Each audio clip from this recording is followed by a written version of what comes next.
قبل ما نبدأ، حابب أقول حاجة. كده احنا وصلنا للكاتب وهينزل جزء كل أسبوع، وهيكون في حكاية جديدة على القناة. استنونا. الكلام ده ولع المكان كله. الطلبة اللي واقفين اتجمعوا حواليهم. الكلام عن المعركة الجاية انتشر في الجامعة زي النار. بعد شوية بدأ اجتماع المستجدين، وطلع راجل كبير بلحية رمادية على المنصة. رحب بالطلبة وقال إن الاجتماع ده عشان يشرح نظام الجامعة، بس أول حاجة عايز يقدمها هي نظام ترتيب القوى القتلية. شرح إن الطلبة هيستخدموا كبسولات غوص افتراضي يدخلوا فيها عشان يعملوا معارك وهمية، واللي يعدي مراحل أكتر ترتفع رتبته. وقال كمان إن الجوائز كبيرة جدا، وده شجع الكل.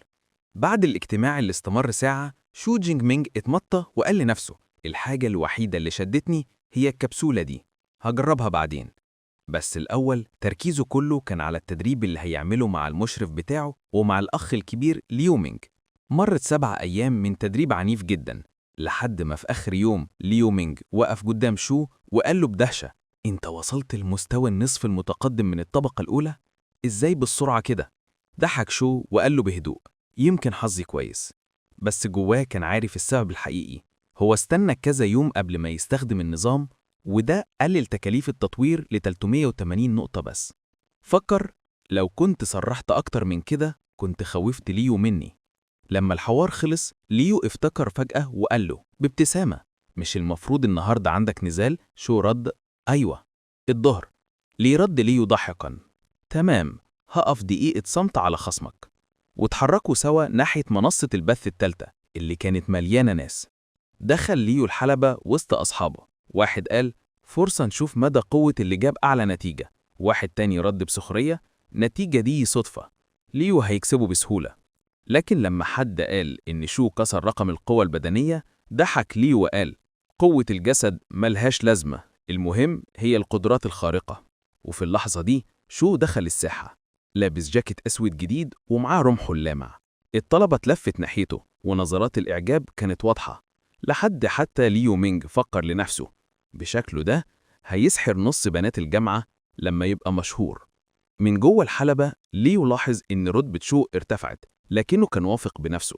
ابتسم وقال: نخليها فيها رهان، كل اللي معانا من نقاط. رد شو من غير تعدد: ماشي، عندي 370 نقطة. جال ليو: تمام، لو نقصت هكملها فلوس.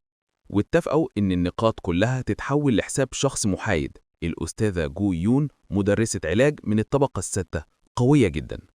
الاتفاق تم، والجو بدأ يسخن. جو يون قالت: لو حد استسلم أو فقد الوعي، التاني ممنوع يكمل الهجوم. الاتنين أومأوا برأسهم. ليو سحب سيفه وشو رفع رمحه. الكل سكت. ليو انفجر نار برتقالية حواليه وقال بصوت مليان غضب: النهاردة هاخد كل الشرف اللي ضيعتني فيه. الناس اتدهشت من قوة ناره، وقالوا إنه قدرته من فئة إيه خطيرة جدا. اندفع ليو والسيف مولع بالنار نازل على شو بقوة، لكن شو ما اتحركش. رفع رمحه ببساطة، ضربة واحدة بس الأعلى ووقف الهجوم كله. الطلبة اتصدموا، محدش صدق إن ضربة عادية صدت هجوم ناري قوي كده. جاله البعض: ده صد هجوم خاص بضربة عادية. ليو نفسه ما صدقش، وشو بصله ببرود وعله: الفرق بيني وبينك بسيط جدا، انت ضعيف. وفي لحظة شو انطلق، البرق البنفسجي غطاه، والرمح اخترق صدره ورماه على الأرض زي دمية. صوت الألم ملى المكان، والدم نزل من فمه، والدخان طالع من جسمه. الناس اتجمدت. المعركة خلصت بعد ضربتين بس. الكل جال بصوت واحد: مستحيل، ده سحق كامل. لكن قبل ما المدرسة تعلن النتيجة، ليو حاول يقوم. صرخ: لسه ما خسرتش، وسحب حباية حمرة صغيرة. المدرسة صرخت فورا: ما تاخدهاش، دي حباية دم متهيج. جالت إن الحباية دي بتضاعف القوة مؤقتا بس، ممكن تموته أو تعجزه شهور. لكن ليو كان مصمم: حتى لو دفعت حياتي مش هقبل الهزيمة. وابتلعها. جسمه اشتعل بالنار، وعينيه بقت منورة بلون برتقالي، وقوته ارتفعت لدرجة تانية كاملة. المدرسة بصت وقالت بقلق: الموضوع بقى خطر، دلوقتي قوته بقت في الطبقة التانية فعلا.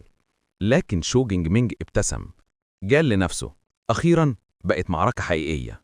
داس برجله والأرض اتكسرت تحته. انطلق بسرعة ما تتشافش، واصطدموا في النص بانفجار كهرباء ونار. الضربة الواحدة من شو كانت كفيلة ترجعه لورا وهو بيكتم الألم. جرب ليو يهاجمه من بعيد بكرة نار، لكن شو لف رمحه وخلق دوارة برق صدت كل الكور دي، وقال له بسخرية: هو ده كل اللي عندك؟ ليو كان بيحاول يصمد، يفكر إنه يطول الوقت لحد ما مفعول الحباية يخلص، لكن شو قرر ينهيها.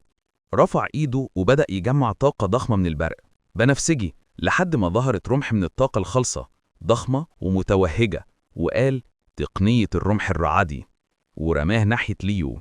الرمح اخترق كتفه، الدم نزل وصوت الصدمة كان عالي، وبعدها شو استخدم مهارة تانية، كورة برق ضخمة فوق ليو نزل أمطار من الكهرباء عليه. صرخ ليو: ايه دي؟ جال شو بهدوء: سجن الرعد. قفص من البرق البنفسجي حبسه بالكامل. ليو حاول يحمي نفسه بدوامة نار وقال بتحدي: مش هتعرف تدخل، وهنشوف مين هيتعب الأول. لكن شو بس بصله بازدراء وقال في نفسه: الحاجز ده ضعيف جدا. جلس فولاو وبدأ يستدعي رماح برق كتيرة جدا في السماء، نزلت كلها ناحية ليو زي المطر القاتل. لما شافها ليو صرخ بخوف حقيقي: بكفاية، أنا بستسلم. في اللحظة الأخيرة الرمح اللي في المقدمة وقف قدام عينه بسنتيمتر فقط، وكل الرماح اختفت فجأة. شو نزل على الأرض بهدوء وغرس رمحه في صدر ليو، بس المرة دي بهدوء محسوب. الكل اتجمد، والمدرسة أعلنت: الفائز شو جينج مينج. الهتاف انفجر في المكان، الكل مذهول من اللي حصل. الناس اتكلمت وقالت: 4 تقنيات متتالية وكلها بمستوى ايه؟ مستحيل. حتى ليو مينج اللي واقف بيتفرج جال لنفسه: الناس دي فاكرينها بيه، ما يعرفوش انه استخدم 4 تقنيات من الفئة ايه وكلها متقنة. بعد المعركة ليو وقف بصعوبة وقال لشو بصدق: شكرا انك ما قتلتنيش. خسرت بالكامل. وسلموا الرهان 50 نقطة و3.2 مليون رصيد اتحولوا لحساب شو. فكر شو وجال لنفسه: المعارك المدفوعة أسرع طريقة للغنى. جال ليو وين تاو فرحان جدا وقال له: انت دلوقتي غني يا راجل، لازم نحتفل الليلة. شو كان هيرفض عشان التدريب، بس ليو مينج قال له: التوازن بين التدريب والراحة هو اللي يخليك قوي لفترة طويلة. ابتسم شو وقال: تمام، أجلكم. ولما كانوا ماشيين ليو وين تاو بصله وقال: سيبها عليا الليلة، أنا مظبط كل حاجة.